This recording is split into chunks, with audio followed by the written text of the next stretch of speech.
What's up guys, welcome to your 17th Android tutorial for the new Boston. And what we're going to do in this tutorial is basically set up some music and set up some sound for our application, because when there's music everything gets crazy. People start dancing, there's a riot in the street, and before you know it you're like, Grandma, put your clothes back on, please. So, man, maybe we shouldn't add sound to our splash activity, but we're going to do it anyways. Basically, before we get started, I want to make sure you guys have a sound or MP3 clip within your RAR folder. Now, you want to use most likely MP3 or .ogg, and again, make sure it's lowercase, otherwise it's going to give you guys problems. So what we're going to do is set up the sound variable, or the sound object for the most part, and run it and play it for the most part. But before we get into that, I want to just briefly talk about the different classes we can use for music and for sounds. There's two classes that you guys are going to get familiar with when working with sound. One is called the sound pool, and the other is called MediaPlayer. Now, sound pool is used for small clips like explosions, gunshots, just 1 or 2 second clips. And MediaPlayer is used for pretty much everything else, like your background music for your game or whatever you guys are developing. So we're going to use the MediaPlayer because not only is the sound 5 seconds long, it's also simpler to set up, and I think it's an easier sound class that you guys can use to set up.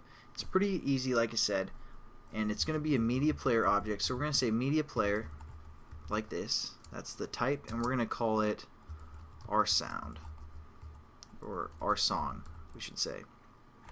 Again, we have to import the MediaPlayer class as always, so we can use its methods. We're going to set this equal to, basically we're going to use a method from the MediaPlayer class called create. So we're going to say MediaPlayer, referring to the MediaPlayer class, and we're going to hit dot, and we have this create method. As you can see there, it takes a context within its parameters, and it takes an int, or a resource ID. Also, you can stream stuff from the internet using a URI. We'll probably get into that later, but here we go. We're going to just click this method, sets it up for us. Now the context, basically we're just going to say this, but we're going to refer to the context of this class for the most part. So we're just going to say our class name splash.this, referring to the context of this splash class. So there you go. We set up our context. Again, this is kind of Java, and we'll get into the definition of what this means later for the most part, but just realize it's the context of the splash class.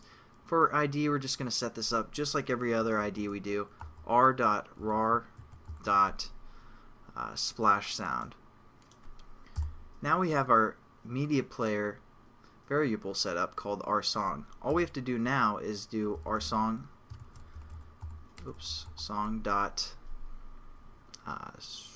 start maybe. Yeah, we can use the method start from the MediaPlayer class. Just click that and hit semicolon to finish, and now our sound's going to start. It's going to run, but let's say, for example, the sound clip's like 20 seconds long. We don't want that sound clip to carry over into our next activity.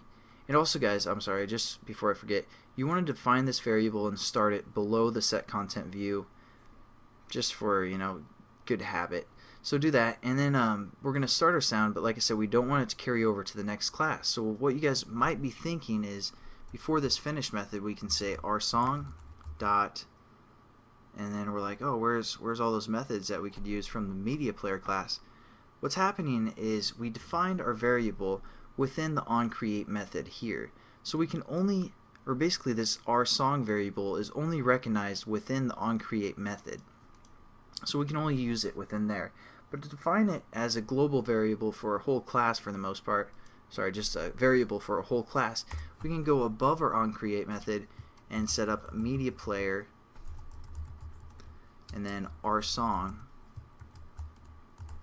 And don't define it or anything, just set up the variable and say, hey, this is going to be a MediaPlayer variable.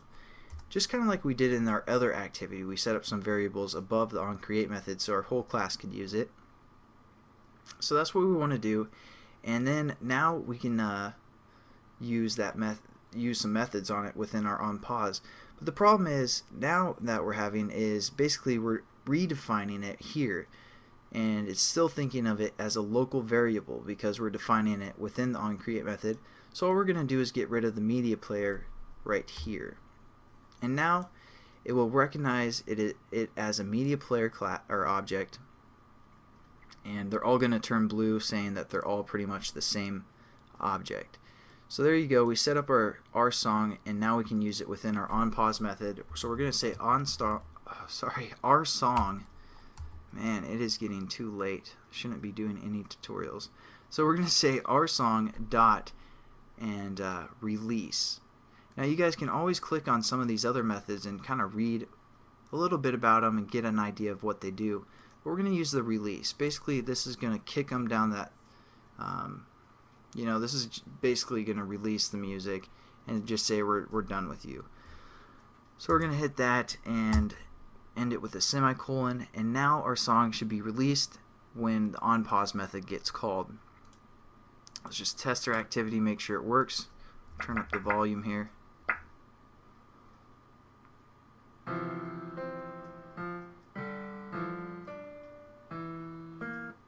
Yeah, I created that.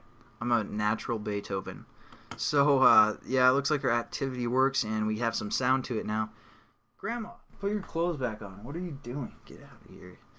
So yeah, it looks like it's working. I'll catch you guys in the next tutorial. See you later. Peace.